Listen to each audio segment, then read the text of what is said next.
Hey, guess what? It's full. He's here. You want to start? We're just throwing it Come out on, folks. questions? No, Okay. I want to get some energy from these folks first. Do you want to start now?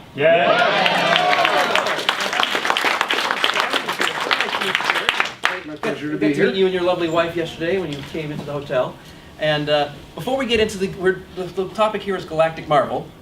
You need me to project to the room? Yeah, so we have someone's a little bit hard of hearing Okay. towards the back. I apologize for that. That's all right. While the topic is Galactic Marvel, every good story has a great origin story. And I think your origin story is fantastic because, from what I understand, you were submitting work while you were still in the military. Yeah, I was stationed in the Philippines and worked for an intelligence outfit that they gave us a barracks where they never turned on the lights because we were on 24 hours a day. But because it was that special little unit, we got to make our own little plywood boxes that most folks would put stereo equipment into. Are you hearing me back there? Okay, so we made these little boxes where most folks put stereo equipment in. I built a drawing board. And so, in fact, why don't we trade you with a seat up here with somebody who's going to be kind enough to let you get This gentleman forward. right here, I heard he's right. Come on forward. Yeah. Can someone turn off the projector too? Yeah, I'll turn off the projector. It's Yeah. unnecessary. Come on forward. You got a seat up here. This way I won't kill my voice. Yeah. Because you still got a long weekend to go, and we don't want you to... I still got an hour of bullshitting here. So,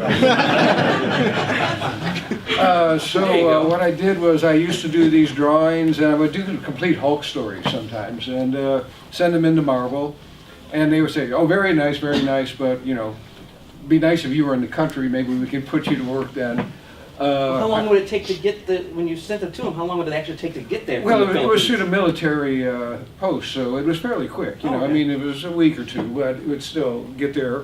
And finally, I came back to the States, and I sent a two-page horror story off to Joe Orlando at House of Mystery, and he said, "Oh, okay, I'll buy that." And that was all I needed, so I loaded up one suitcase with the clothes and one suitcase with the comics, and went to New York. And I got there just at the time that Marvel was expanding from like 8 books a month to like 20-something.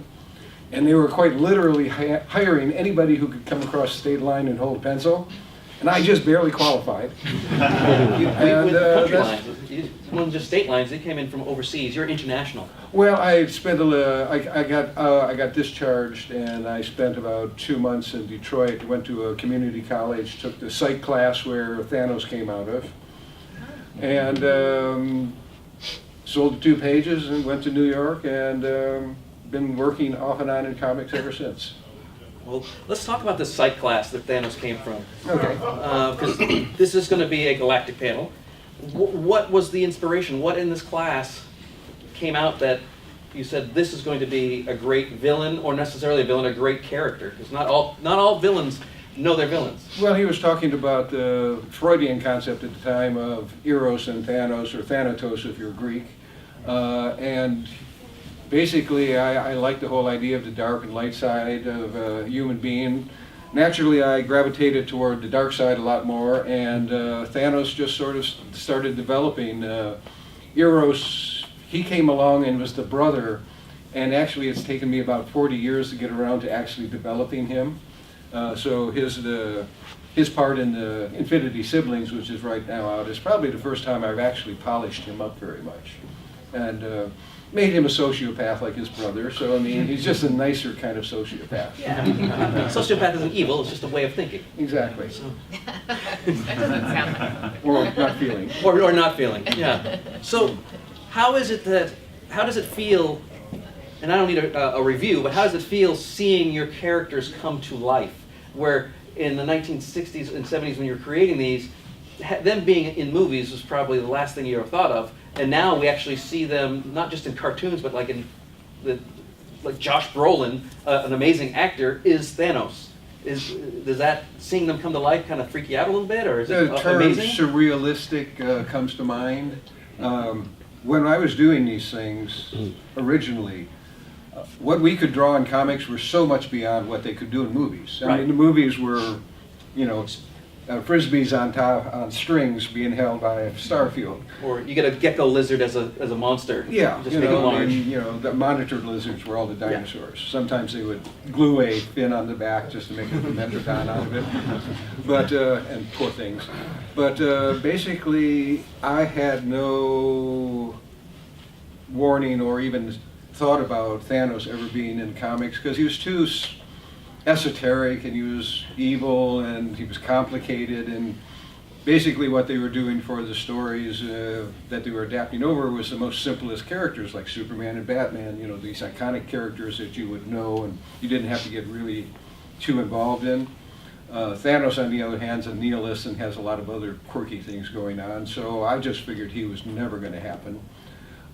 Drax and Gamora, they were supporting characters that were there for the Warlock and for Captain Marvel. Them coming into fruition, becoming personified, never on my radar at all. Once they put Thanos up there, I knew the Gauntlet wasn't far behind, so that came at it. But there's a certain amount of separation I still have from that character running around on the screen. For a number of reasons. I mean, it's 40 years since his inception, and that what's up on the screen is the product of like hundreds of people working together. When we went down to see the set, I was just amazed how many folks they had for just a small scene that we had inside this little bar area that they were shooting. And there was about 100 people there in a room maybe twice the size of this one, just working on that. So there's a certain amount of he's there, I'm here, there's Thanos up on the screen. Had a really good time chatting with Josh Brolin after the debut. I was amazed at just how he got the movement down, if nothing else. Basically, they had him with about 40 pounds of gear on his shoulders, with a stick going up to his 9-foot height with a reference tennis stick. ball, Yeah. a tennis ball on top. And basically, his job was to walk around and be Thanos. And he really, I can't imagine anyone else playing him at this point because he wasn't on my radar at all when they were talking about who was going to be him. I figured it was just going to be a voiceover kind of character, animated character with somebody doing his voice.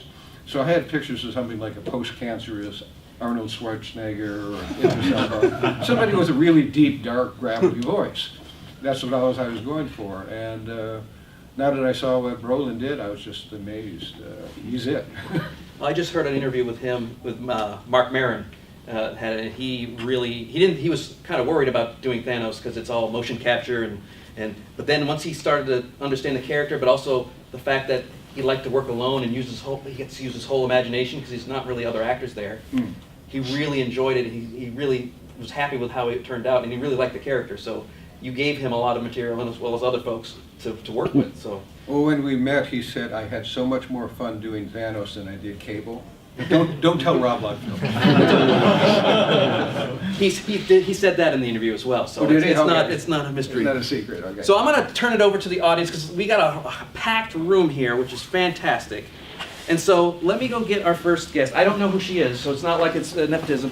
Come on up, honey. See, I call my wife honey, and then anybody under 2 feet tall, honey. I'm a boy. I can still call you honey. What's your name? No, here's, come on, we're going to do this properly. What's your name? Blackstone. What? Blackstone. Blackstone? That's your name? Cool, that's an awesome name. So when kids go, hey, get Blackstone. What's your question for Jim? So, what was going through your head when you came up with Thanos and the Cosmic Cube and the Gauntlet? Okay. Just to repeat that, what was going through your head when you made these cosmic entities? Not just the character, but some of the Each one props. was different. Thanos was... The great cartoonist Jack Kirby once told me that the Hulk was stupidity. The harder you beat on him, the stronger he becomes. And so I always liked that idea that the characters should have an underlying theme to them. And with Thanos, it's hunger and dissatisfaction. He's always hunting for something. But once he gets it, it's never what he wants. He always wants something more. I mean, like with the Infinity Gauntlet, he became omnipotent. He became God in effect. And it wasn't enough, and he allowed it to be taken away from him inside my story. You'll find out how they do it in the movie. But basically, I was raised Catholic and went to a parochial school and had to go to church 6 days a week. And yeah, that is, roll your eyes, I know, that's a lot. So basically, once I got moving on this, it came to my mind, what would be like if your God, your all-powerful being was insane? And so we made the Infinity Gauntlet out of the 6 aspects of what I was categorized as reality, and he became our insane God. How's that? And with the Cosmic Cube? Oh, the Cosmic Cube, I didn't create that. Okay. Jack Kirby and I just used it later on. Jack Kirby and Stan Lee did that in Captain America. Oh. Yeah. Well, thank you. I have a follow-up on that.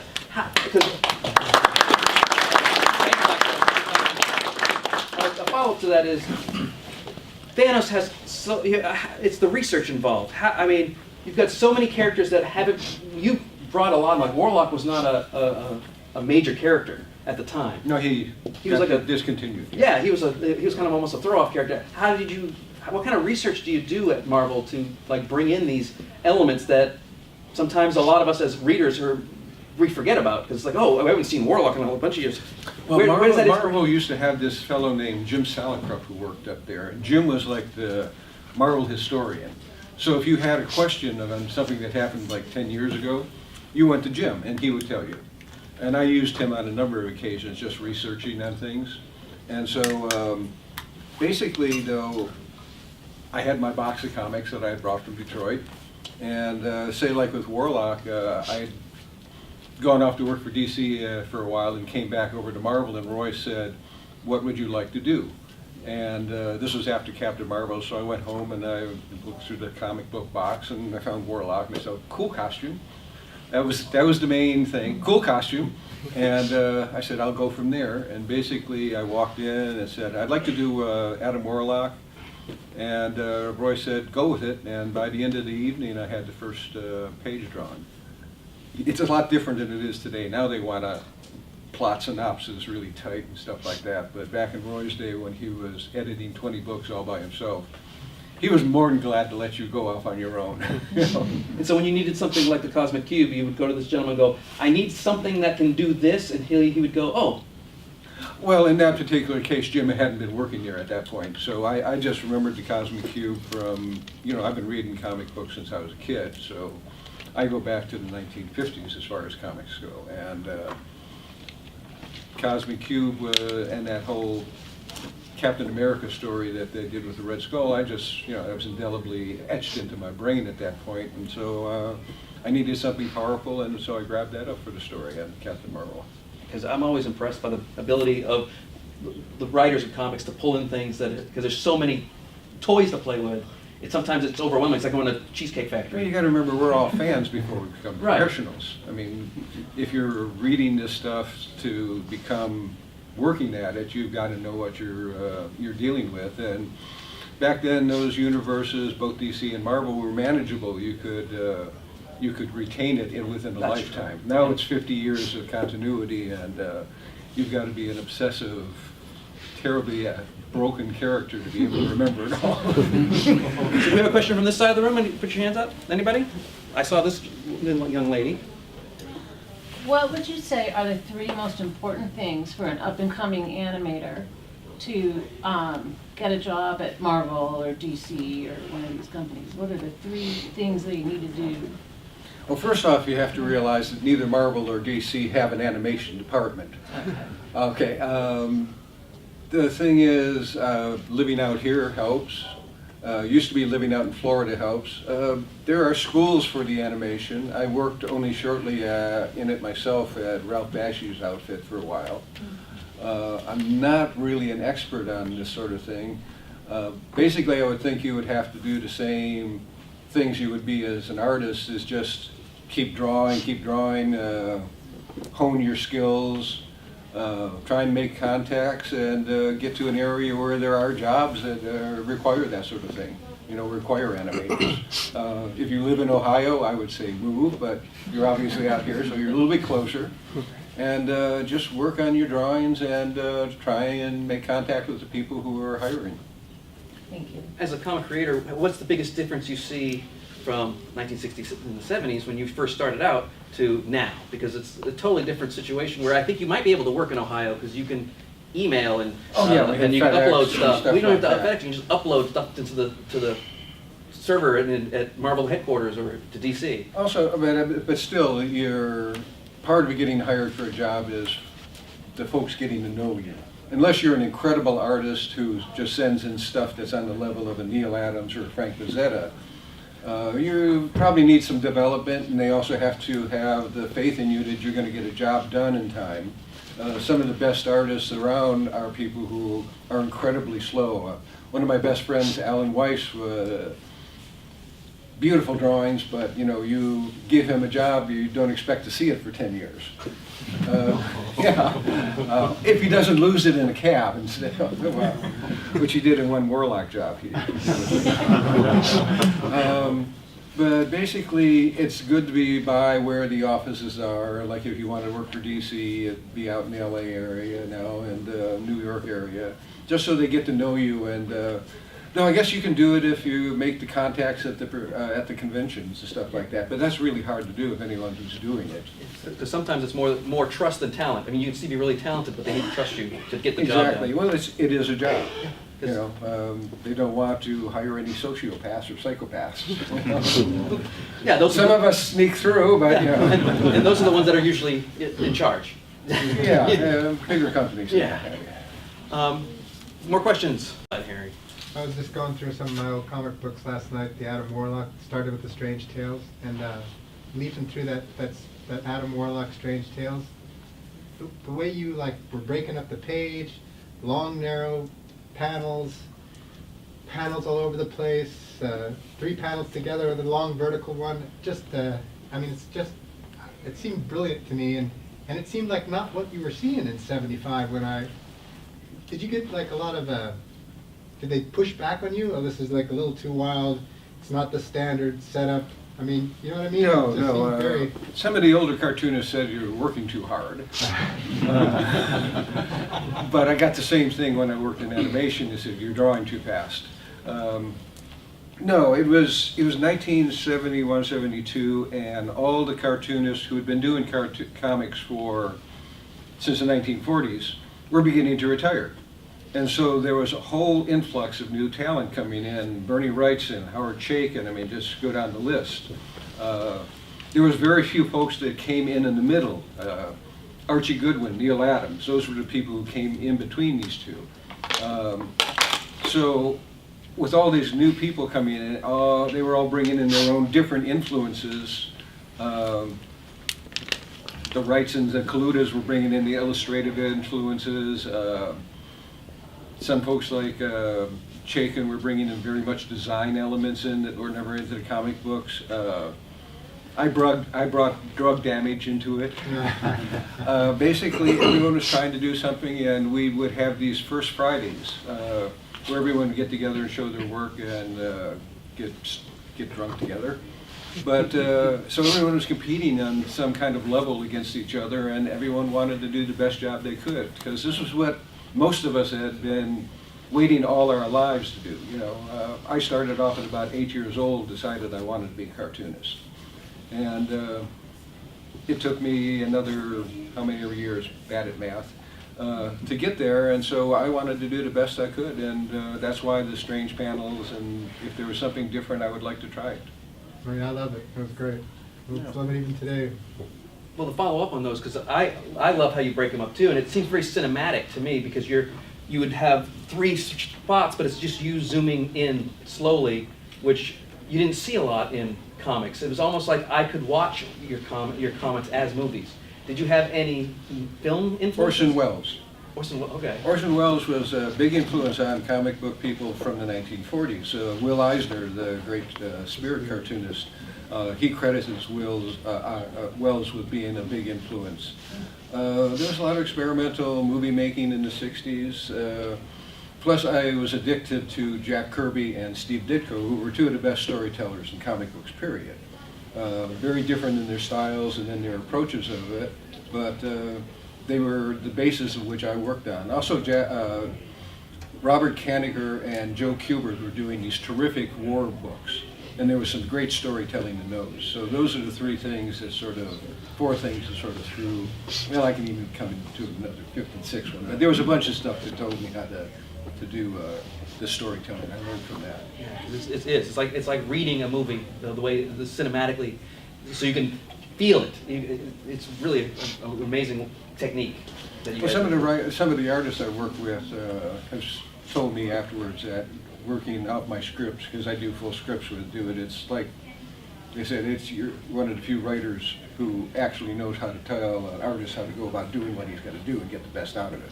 explosion here, that doesn't help. You were like, this explode piece is going to fly in this direction, a little more detailed than normal.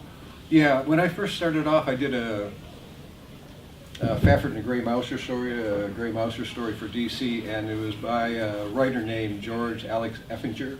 He was a novelist, and he wrote a complete script. And in one panel, he had three very distinct actions taking place of the guy jumping up into the air, grabbing something, coming down and hitting somebody with it. And it was on a small panel. It wasn't like a multiple, full-page thing. And he just didn't understand that, though that could be a scene in the movie, it wasn't going to work as a single illustration in the comic. Bar opened. Okay, thank you. I wanted a gin and tonic. Yeah, so it's a bit of an art and a bit of a learning process on what you can put down for somebody to draw, because you've got to be limited down to one image, and not everybody understands that. Question? Way in the back. Is your creative process, being an artist and a storyteller, your creative process drawing your own stories versus collaborating with other artists, because you collaborated with some great artists as well. Do you think creatively different, or is the story process the same? It always starts off the same. I come up with the idea from walking around the woods or driving around in the car or reading something someplace, and then I get a little spiral notebook, one of those things you buy in the drugstore, and I just sort of break down the pages. I do these little rectangle things here and start telling the story. I have the story in my head already pretty well formulated. I usually start from the beginning and at the end.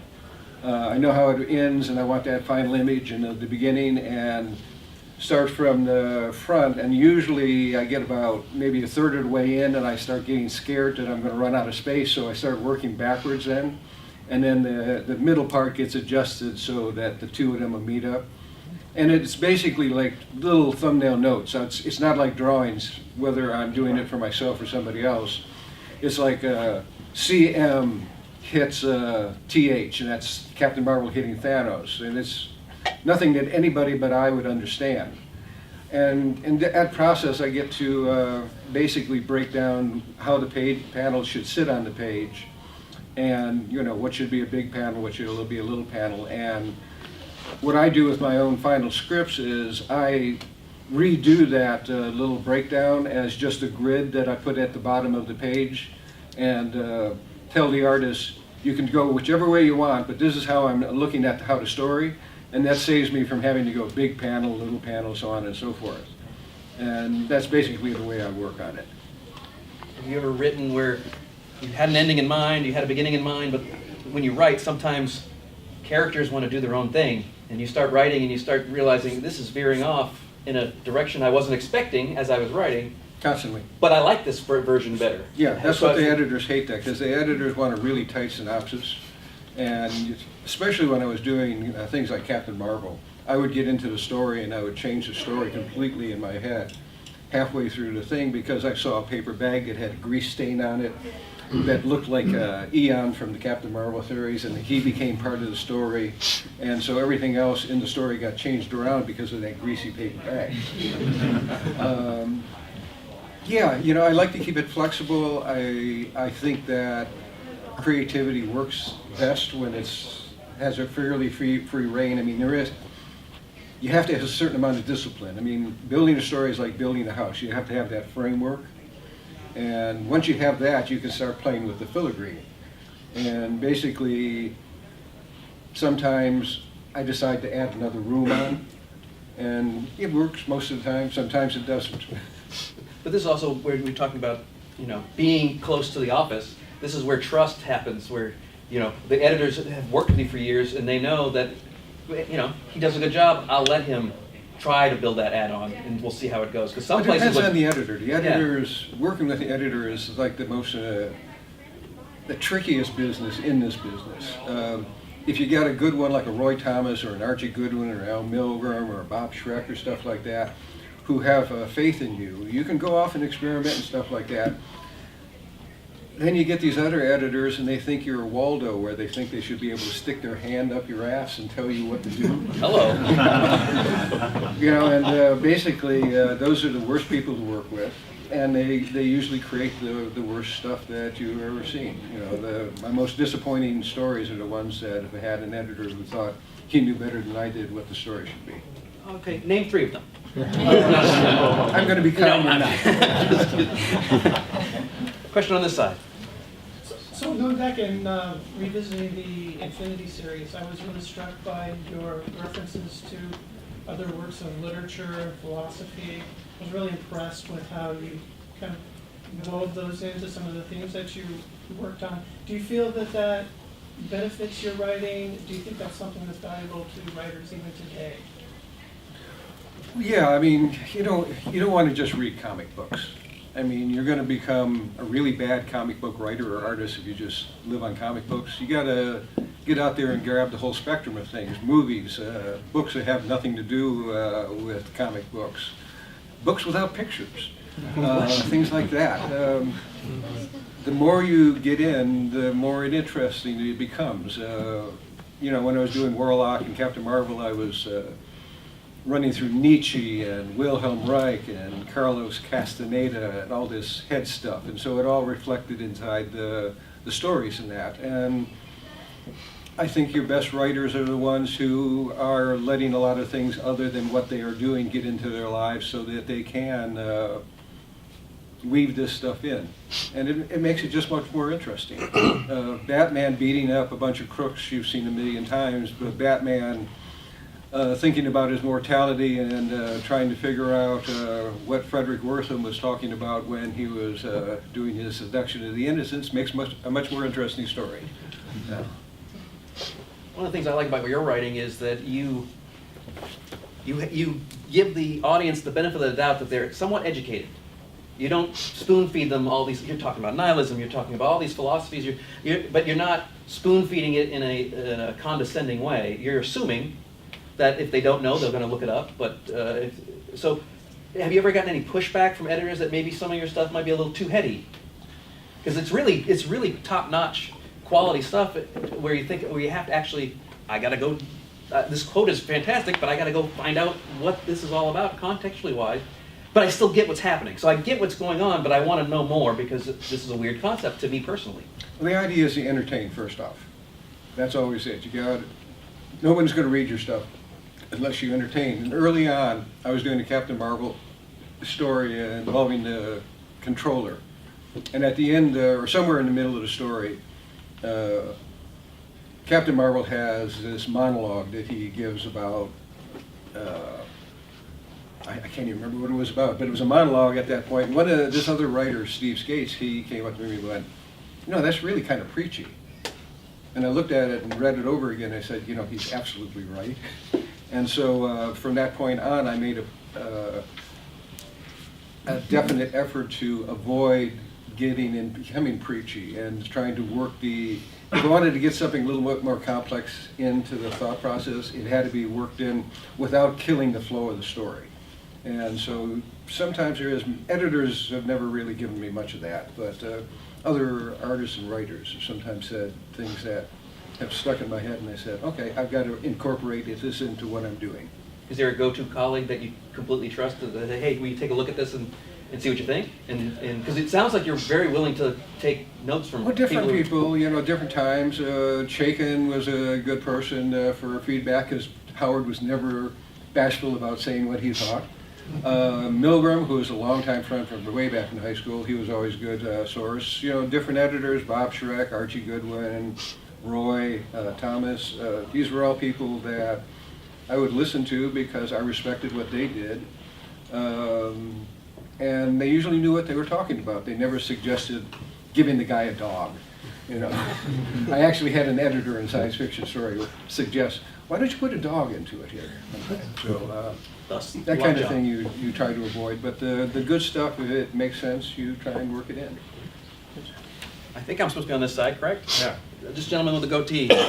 So I have a Not a two-part good- question about your Untitled Chapter Marvel story. So first, how did you get the idea to kill off this character? And then the second part is, how hard was it to sell the powers that be on killing off this character, but then also putting in a graphic novel? I'll give you the story then. Cut you short and give you the story. Basically, it wasn't my idea to kill him off. It was Marvel's idea. Jim Shooter approached me and said, we don't know what to do with this character anymore. While I was doing it, the sales had gone up really well, and Englehart had a nice run on it afterwards, and I forget who. They had a number of writers on it afterwards, and the sales went really down on it. And they decided they wanted to kill him off and make a new Captain Marvel who was a female character. I think they created the one whose character is named Photon now or something like that.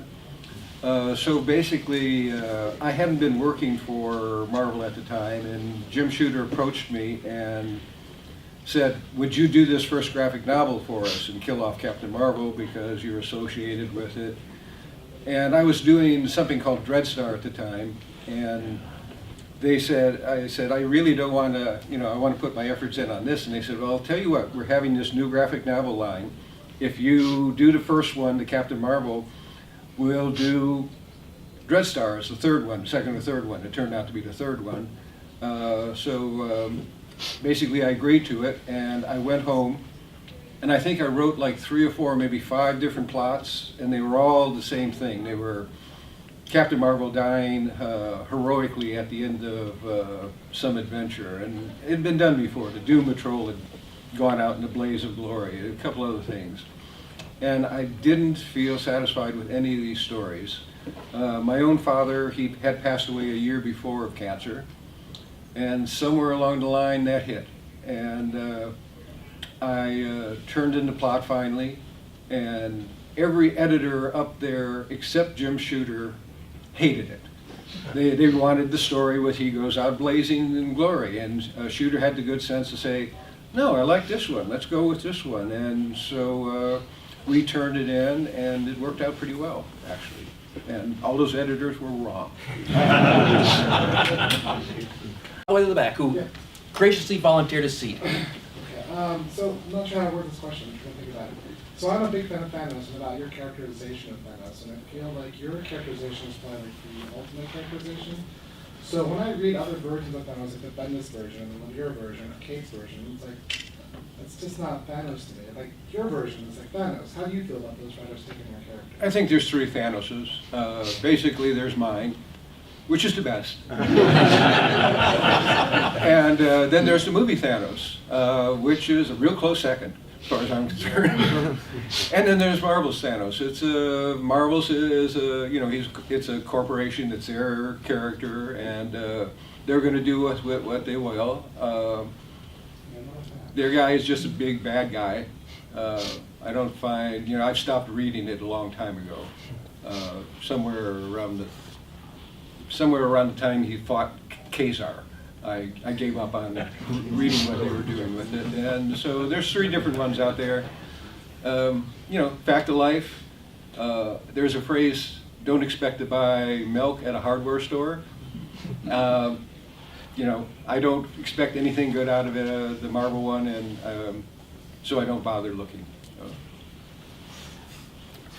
Yeah, I'm a real big fan of your writing and your artistry, but also that you were an advocate for artists' rights. Could you talk about how you got into that and how you've championed getting artists the compensation that they deserve?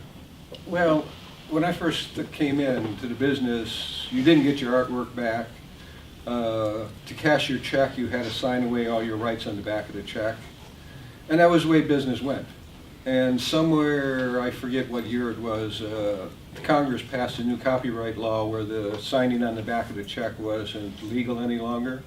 And companies actually had to work out a contract with you. And at that point, a number of artists just quit the business entirely. You had an exodus of talents like Jeff Jones, Bernie Wrightson, Kaluta, Barry Smith. These guys all went off to do their own thing. Chaikin was among them.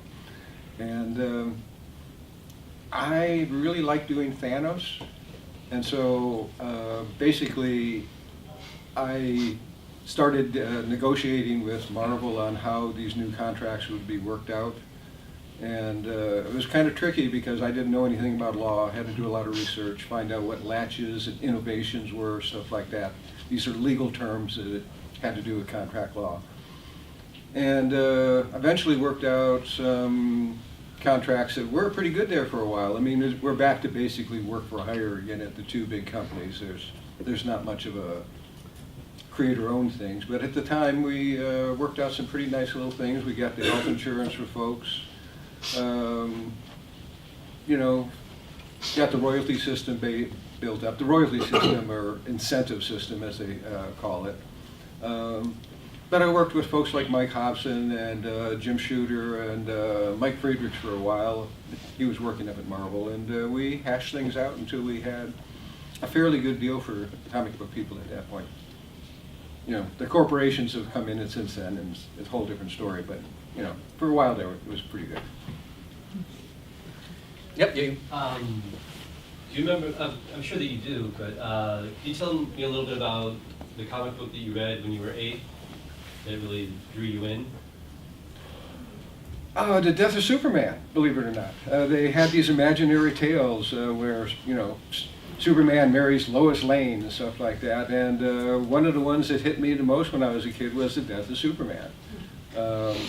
Luthor somehow or another kills him. I read it 40 years ago, so I can't give you the plot any longer. But I remember that being a really touching story, and I felt so cheated when I went down to the newsstand the next day, and there was more comic books than Superman. That was the one that affected me the most. There was the beautiful art of Carmine Infantino and Gil Kane and Green Lantern and Flash, or Flash and Green Lantern respectively.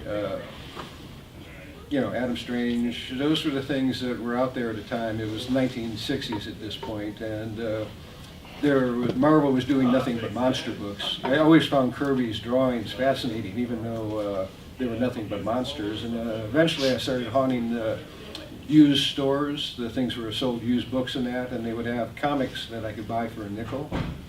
And that's when I learned about the original Captain Marvel and found 1950 Captain Americas and stuff like that that I never knew existed. Basically, those are the things that influenced me when I was a kid. Yeah. What are you reading now?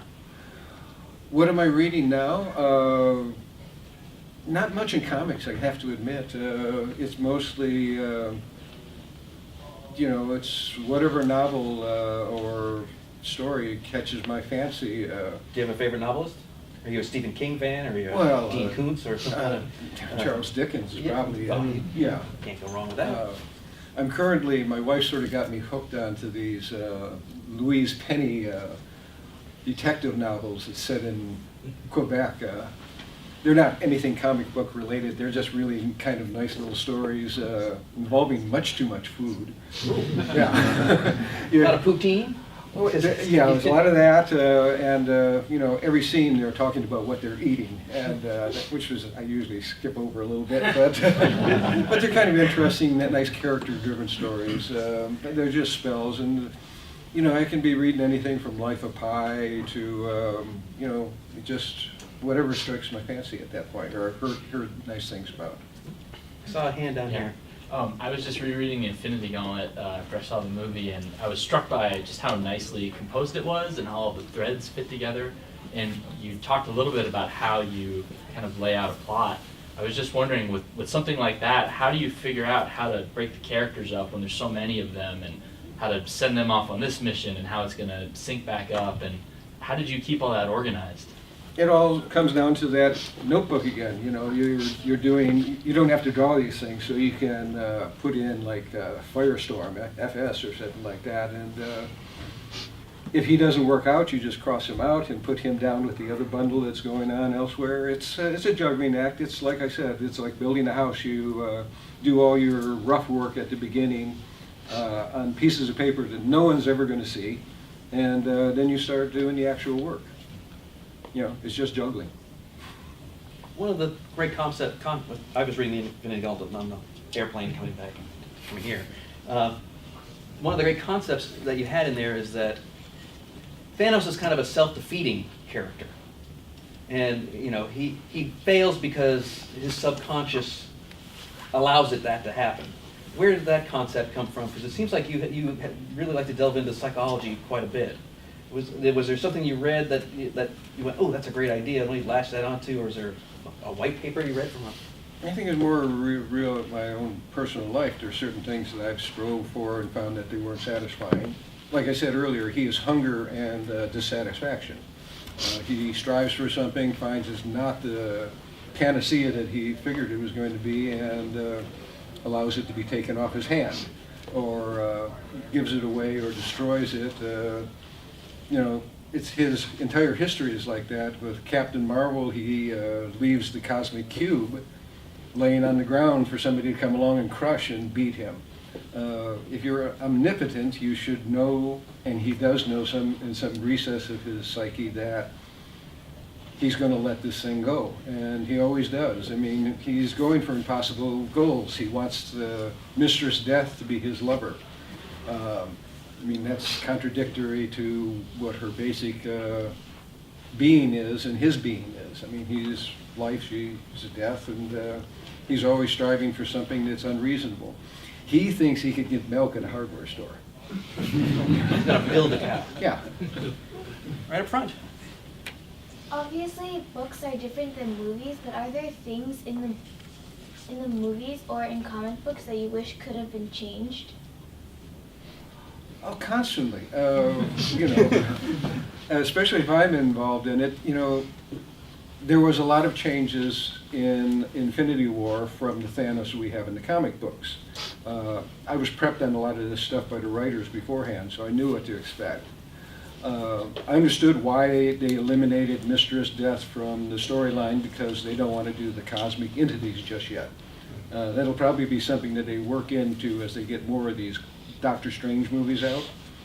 So I figured their reasoning for him doing this was the best alternative to Mistress Death.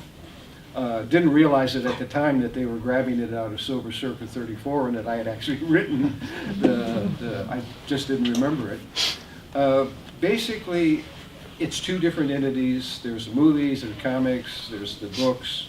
They're all going to be different because there's different requirements in each one of these medias, and they need some, you have to let them tinker with what you're doing here. The only thing in the movie version that kind of bothers me is the eyeballs. I'm so used to seeing him with no pupils, and he's got the pupils there, and I understand why they're doing it, because it's a big enhancement for expressing the emotions that these characters are going through, which was very important in that movie, as you've seen. But it's the one thing that kind of still rubs me raw every time I see that thing. It's like, we should wipe those out. I'm sure at some point in the next movie there's going to be that where I call it the cosmic steam that comes out of his eyes when he gets the energy. Well, I always liked the red flare when he got mad. Right, I bet you're going to, I hope we see that. I think they can do that, but keep the human eyes, but then just a flash of when he gets really angry, that power that he's got. Well, I have the feeling this is not going to be the last we see of him on the screen. Oh, no. You got another one on this side, and I'll get to you next, because it's been a while since I read the Infinity Gauntlet series, but I remember at the end, there were several heroes. I remember thinking like Thor, Silver Surfer, and a couple others that I can't think of them. But why did Adam Warlock choose those heroes? And why did you have those heroes be the ones that remember the events of the entire series? Because I was going to work a thing down with Thor, Surfer, Warlock, and I think of Doctor Strange and maybe Doctor Strange, and it was. I had this idea that Warlock was going to call upon them for a favor, and George Perez, who was the penciler of it, he eliminated this thing by. He decided that he wasn't going to do this in the first issue of that Infinity Gauntlet. The Thor sequence is set up for him, and he said, well, you've done this already with the Surfer, so he just left it out. And I went, okay, it's too late to do anything about it, and that storyline sort of fell apart because that thing was eliminated, but we worked it out in other ways. My question is about cosmic awareness. Because a lot of characters have had it at certain points, and a lot of times it seems like it's used as kind of a deus ex machina, and just kind of, oh, this is the solution. But it seems like it's supposed to be like a legitimate superpower that never quite gets used correctly. I was wondering what's your concept of cosmic awareness, or your explanation? Hyper-awareness. Basically, if you close your eyes and try and describe the person who's sitting behind you right now, some of you will be fairly accurate about it because you're a little bit more you're more aware than the other folks in the room. I sort of took, with the cosmic awareness of Captain Marvel, is he was perceptive enough to grasp onto things that sometimes were things you couldn't see, such as an energy vibration or a tension in the air or some subliminal movement that somebody made. It was basically just not so much, I don't think I ever quite used it as a deus ex machina as using it as something to progress the story in such a way that gave him an edge that you probably wouldn't have thought he would have had otherwise. Does that answer your question? Mm-hmm. That was a difficult one. I was going to snap my fingers and hope you would. I think we muddled our way through that one. Which you went to the website, did Thanos kill me? And you didn't make it. I didn't make it. The gratitude of kings. Yeah, I did make it, so I just wanted to rub that in a little bit. Any questions? More questions in the back, gentlemen?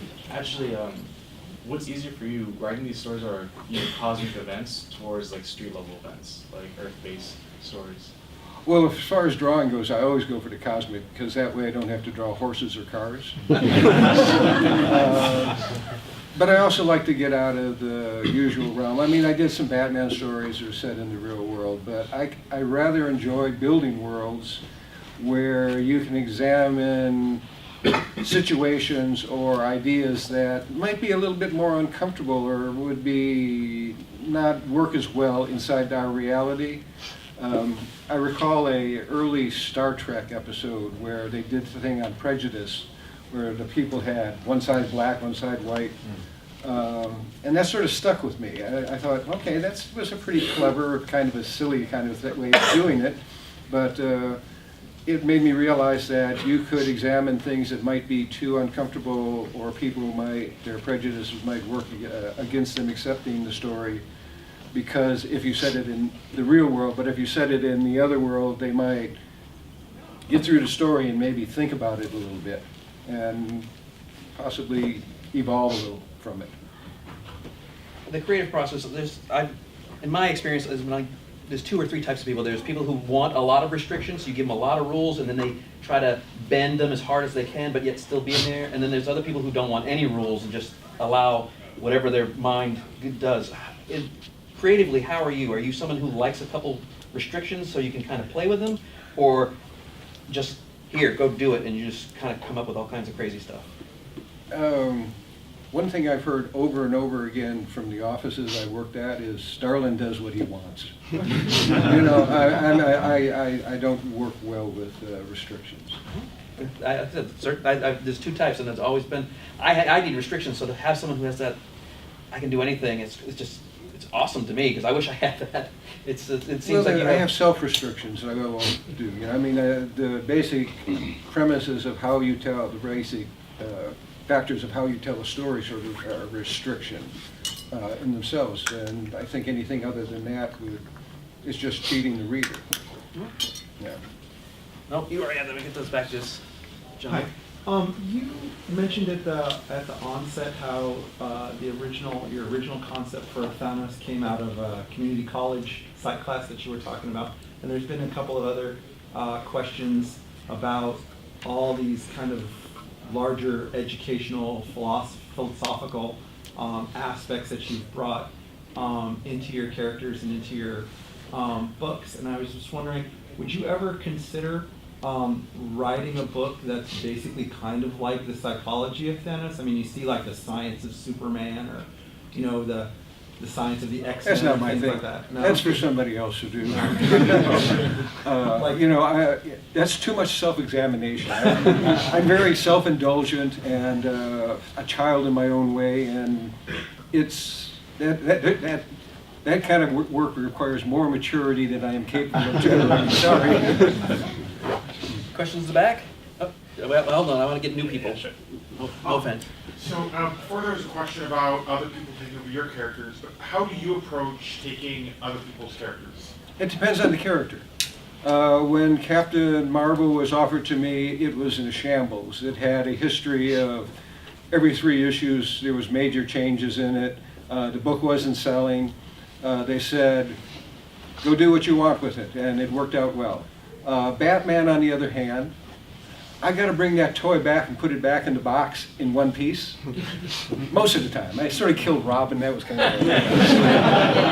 We all had that one. Yeah, but everybody wanted to kill Robin. Yeah. We were just doing what we wanted. So. Yeah, so basically it's, if it's a character who has a long history that is respected and that, you stay with it.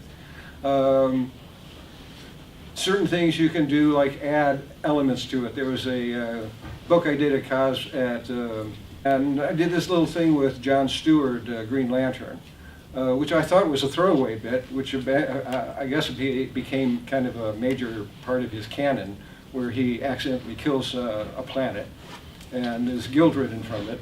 And so that was sort of the halfway point, adding things.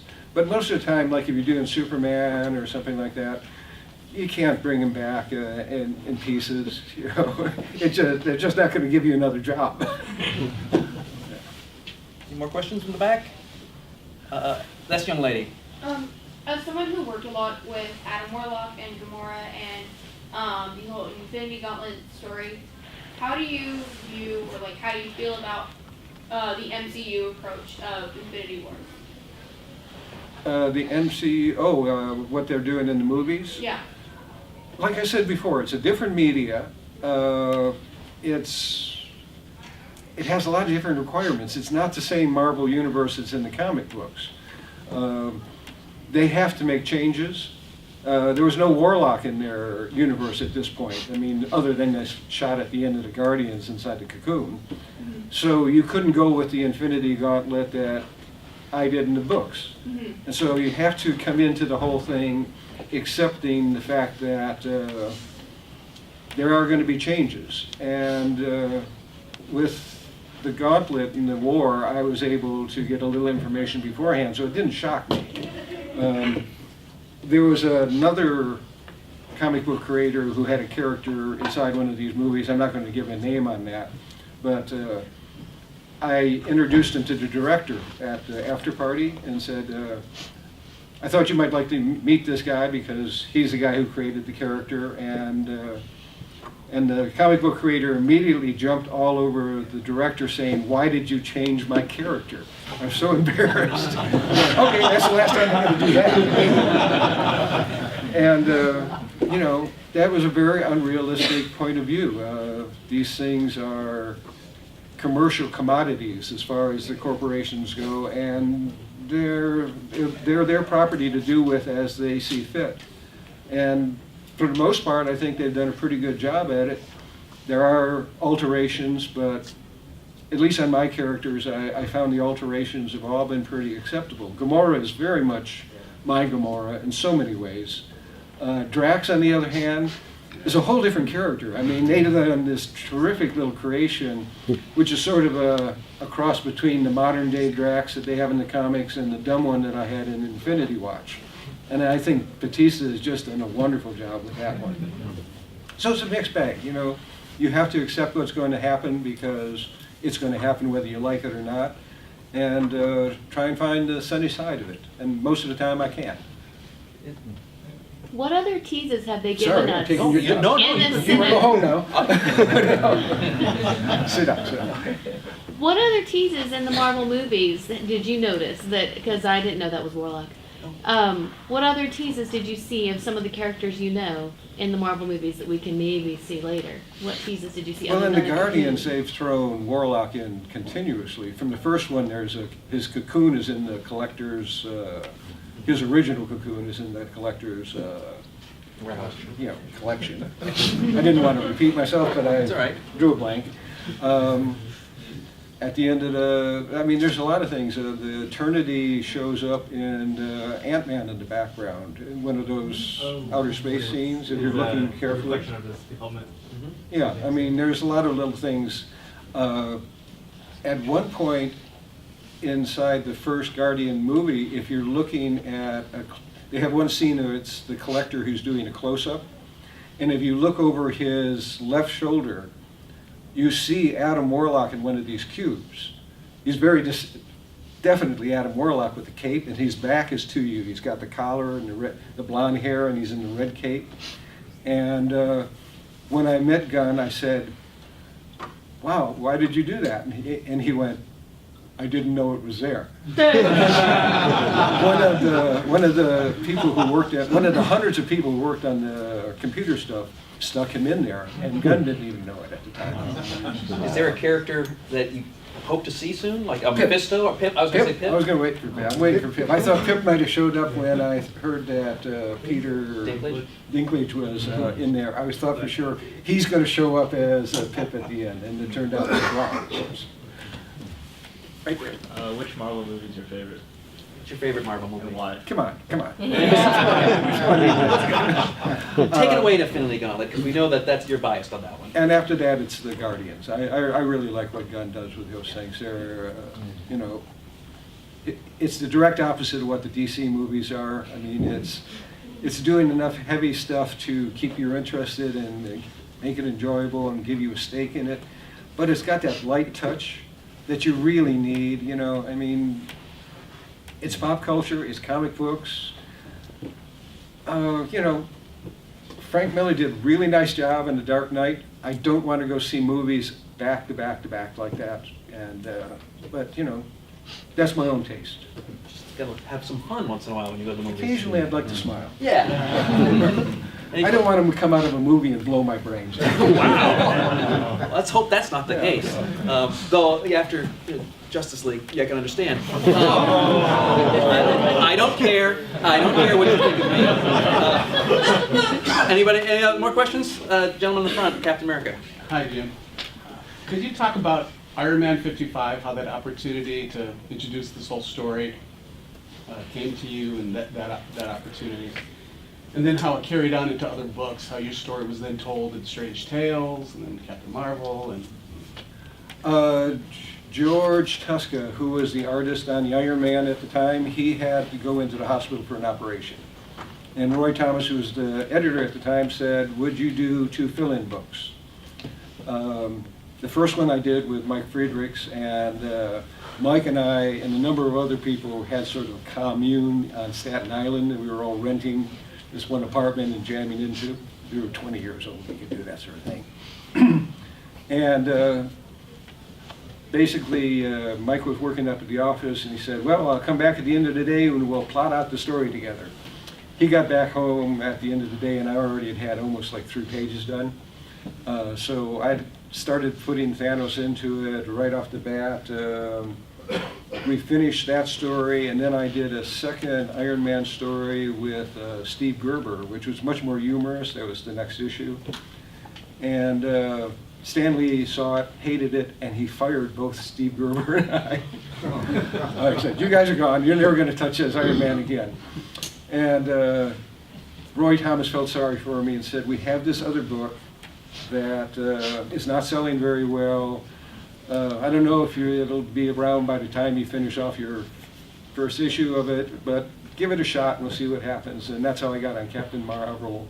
And that's how Thanos, I just continued on with Thanos from there. I always thought of my run at Marvel more as a series of Thanos stories than Warlock or Captain Marvel or Silver Surfer. Whenever he came back, he became part of the story. Well, unfortunately, we've run out of time, and I want to thank you very much for taking time to talk. This was fantastic. So let's give Jim a big round of applause.